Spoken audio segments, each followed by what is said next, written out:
And finally, last but not least, Moriah L. Glazier. Did I say that right? Glazier? Glazier. Okay.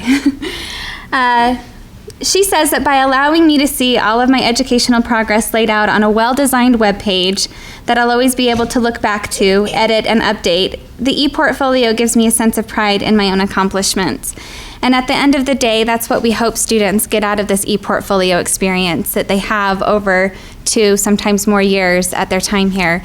And we hope that they'll take those learning experiences and extend them wherever they go after they leave SLCC. But they have it there as a reminder of where they've been, where they're going, and where they'd like to continue to go.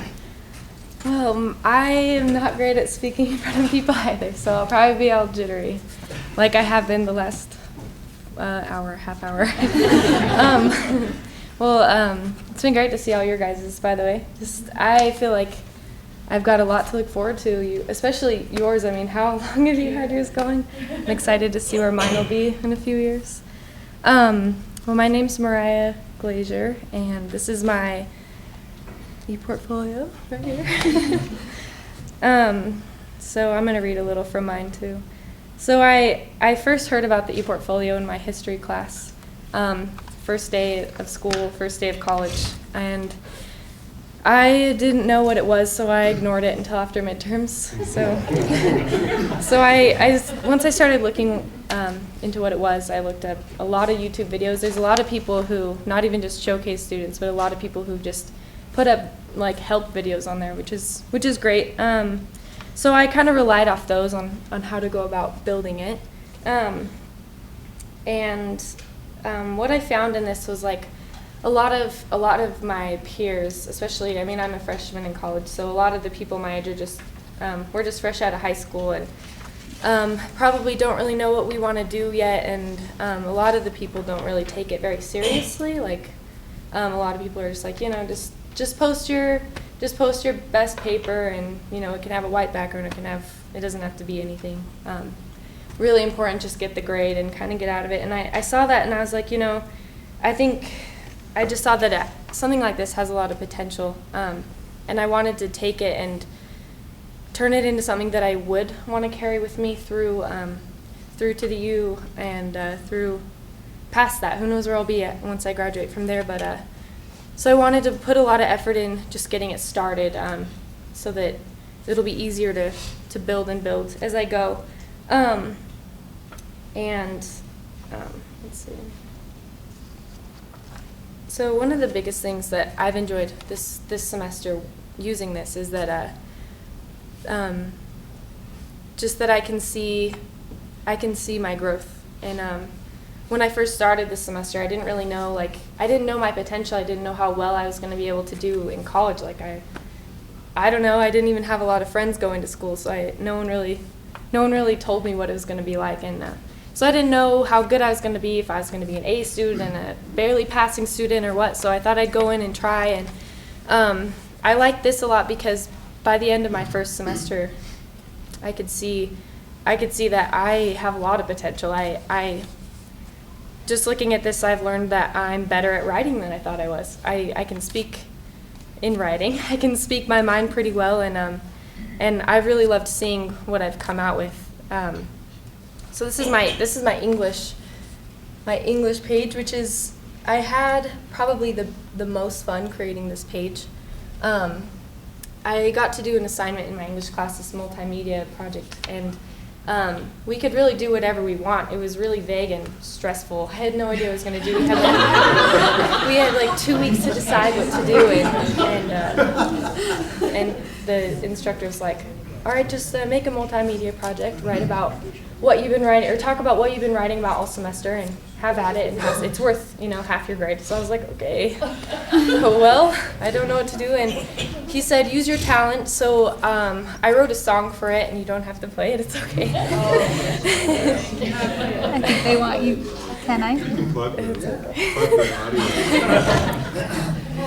But so I wrote this song, and it's just through the semester we were talking about another vague thing. We got to write about whatever we wanted all semester, and it was awful, really. So I just talked about people people choosing what they want to do with their life for money versus people doing what they really love to do, or a mixture, or why it's important to really do what you want and love, and also keep in mind that you have to support yourself someday, you know. And so I wrote this song just do what you want to do and figure out the details as you go, basically. But sorry. Can I show them like 5 seconds of it? Yeah, it's okay. And there's a high-pitched sound in the back. I've got a weird apartment. It makes noise. So.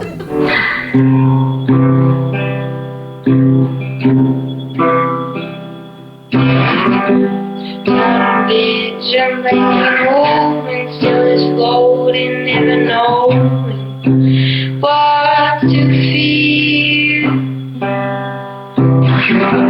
Water blurring this hurry, still just bobbing, hardly sensing an appeal.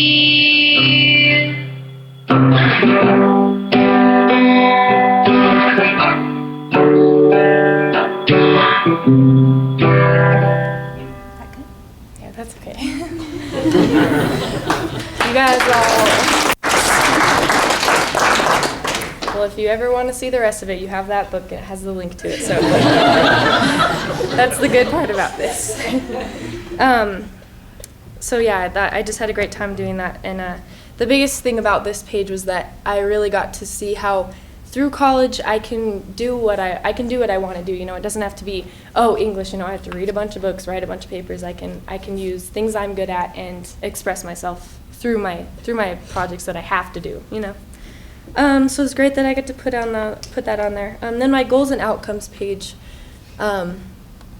is another one that I really loved, since really the biggest thing I've learned in using an ePortfolio is that you can see where you start and where you end, and how much you grew in the meantime, and how much you have to look forward to later. So I love this page because of that. I have my short-term goals and my long-term goals, and this semester I was able to cross off 2 of the short-term goals, which is great. The top 2, I only remember. Let's see. I successfully finished my first semester of college. That was a big one for me. And then I really wanted to earn a scholarship. So I had to pay for last semester, and this semester I don't. So I got to cross that off, and that's great. And then another big thing that I think that people should really focus on, let's see, in our own portfolios and everyone's individual portfolios, this page should be important to everyone, because you can really look back on the reflections and be like, you know, hey, remember when I did that really, really hard thing, and this thing's only half as hard. I know I can do this, even though it's super awful anyways. So kind of just to pull your way through by looking at what you've done. And let's see, I guess the biggest thing that I want to leave behind with my ePortfolio for now is that we should all just really have a mindset when we're creating them to be, it doesn't have to be extra work in each class like I thought in the beginning of the semester. You know, it can be something that, you have to do it, so you might as well do it the best that you can, so that you can utilize it as a tool throughout your college life, and past that. It can go as far as you want, and as much as you will allow yourself to put work into. And yeah, I'm just so excited that I get to be a part of doing this. So thanks, guys.